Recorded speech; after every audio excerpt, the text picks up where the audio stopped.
क्या हो अगर आप बैंक जाएं, अपना खाता बंद करने के लिए कहें और अचानक आपको पता चले कि आपके करोड़ों रुपए वहां हैं ही नहीं। एक ऐसा ही रोंगटे खड़े कर देने वाला मामला सामने आया है जिसने पूरे शेयर बाजार को हिलाकर रख दिया है। एक ही दिन में बैंक के 14,000 करोड़ रुपए डूब गए, शेयर 20% तक गिर गया और बैंक के अंदर से 590 करोड़ रुपए का एक ऐसा गड़बड़ झाला सामने आया है जिसने रिजर्व बैंक ऑफ इंडिया तक को अलर्ट कर दिया है। यह कोई आम चोरी नहीं है बल्कि एक ऐसा जाल है जिसे बैंक के ही कुछ लोगों ने बुना था। नमस्कार, मैं हूं सिद्धार्थ प्रकाश। आज मैं आपको बताऊंगा आईडीएफसी फर्स्ट बैंक के उस 590 करोड़ रुपए के फ्रॉड की पूरी इनसाइड स्टोरी। आखिर कैसे एक सरकारी खाते को बंद करने की एक आम सी रिक्वेस्ट ने इतने बड़े बैंकिंग फ्रॉड का पर्दाफाश कर दिया। बैंक के अंदर ऐसा क्या खेल चल रहा था जिसकी भनक किसी को नहीं लगी, और सबसे बड़ा सवाल, क्या इस बैंक में आम आदमी का पैसा सुरक्षित है? आइए इस पूरे मामले को बहुत ही आसान भाषा में समझते हैं। इस पूरे विवाद की शुरुआत कोई बहुत बड़ी इन्वेस्टिगेशन से नहीं हुई, बल्कि एक बहुत ही सामान्य सी प्रक्रिया से हुई। 18 फरवरी को हरियाणा सरकार के वित्त विभाग ने एक सर्कुलर जारी किया। इस सर्कुलर में एक बहुत कड़ा आदेश दिया गया था। आदेश यह था कि आईडीएफसी फर्स्ट बैंक और एयू स्मॉल फाइनेंस बैंक को हरियाणा में सरकारी कामकाज के लिए डी-एम्पैनल किया जा रहा है। डी-एम्पैनल करने का मतलब यह है कि अब से हरियाणा सरकार का कोई भी विभाग इन दोनों बैंकों के जरिए अपना पैसे का लेन देन नहीं करेगा। सरकार ने अपने सभी विभागों को यह निर्देश दिया कि वो इन बैंकों में मौजूद अपने सारे फंड्स किसी दूसरे बैंक में ट्रांसफर कर लें और यहां के खाते तुरंत प्रभाव से बंद कर दें। सरकार को कुछ बातों पर बहुत गंभीर शक था। उन्हें लग रहा था कि बैंक में फंड को सही तरीके से मैनेज नहीं किया जा रहा है, और सबसे बड़ी गड़बड़ी यह पकड़ी गई कि जो पैसा फिक्स्ड डिपॉजिट यानी एफडी में जाना चाहिए था ताकि सरकार को ज्यादा ब्याज मिल सके, वो पैसा कम ब्याज वाले सेविंग अकाउंट में ही पड़ा हुआ था। इसके अलावा हिसाब किताब के मिलान यानी रिकॉन्सिलिएशन में भी काफी कमियां पाई गईं। इसके बाद जब हरियाणा सरकार के एक विभाग ने अपना पैसा दूसरे बैंक में ट्रांसफर करने के लिए आईडीएफसी फर्स्ट बैंक से संपर्क किया तो उनके होश उड़ गए। विभाग के अपने रिकॉर्ड में जो बैलेंस लिखा था और बैंक के सिस्टम में जो बैलेंस दिख रहा था, उन दोनों में बहुत बड़ा अंतर था।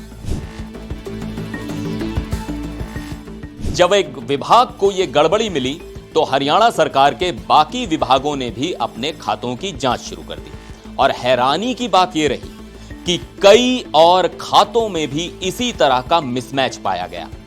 मामला बढ़ता देख बैंक प्रशासन में हड़कंप मच गया। 22 फरवरी को आईडीएफसी फर्स्ट बैंक ने शेयर बाजार को दी गई अपनी एक आधिकारिक रिपोर्ट में यह माना कि चंडीगढ़ की एक विशेष ब्रांच में कुछ कर्मचारियों ने अनधिकृत और धोखाधड़ी वाली गतिविधियों को अंजाम दिया है। यह फ्रॉड मुख्य रूप से हरियाणा राज्य सरकार के कुछ खास खातों में किया गया है। बैंक ने बताया कि इस पूरे खेल में कुछ बाहरी लोगों और थर्ड पार्टी संस्थाओं के भी शामिल होने का शक है। अब आप सोच रहे होंगे कि आखिर ये रकम कितनी है।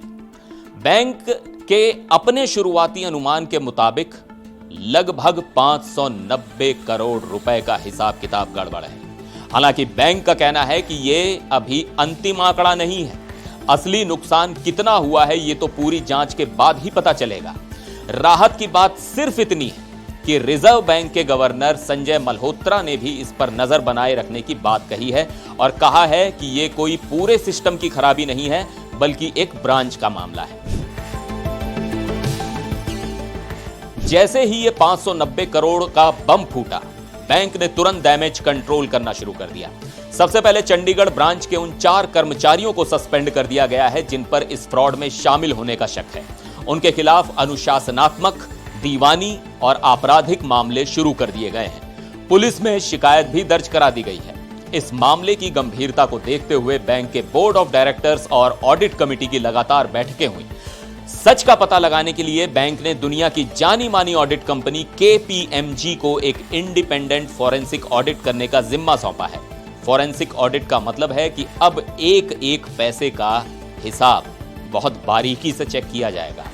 यह देखा जाएगा कि सिस्टम में कहां चूक हुई किन लोगों ने पासवर्ड या सिस्टम का गलत इस्तेमाल किया और इस पूरी साजिश का मास्टरमाइंड कौन है।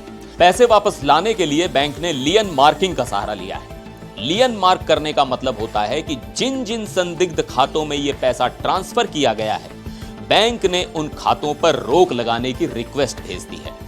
इससे उन खातों से पैसा निकाला नहीं जा सकेगा और बैंक को अपने पैसे वापस पाने में मदद मिलेगी। इस खबर का सबसे बुरा असर शेयर बाजार पर पड़ा।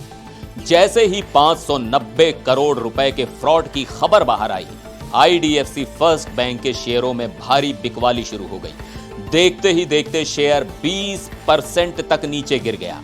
इस एक गिरावट से बैंक की मार्केट वैल्यू यानी बाजार पूंजीकरण में लगभग 14,438 करोड़ रुपए स्वाहा हो गए। यह नुकसान कितना बड़ा है, इसका अंदाजा आप इसी बात से लगा सकते हैं कि बैंक ने पिछले पूरे क्वार्टर में सिर्फ 503 करोड़ रुपए का नेट प्रॉफिट कमाया था। यानी फ्रॉड की रकम बैंक के एक तिमाही के मुनाफे से भी ज्यादा है।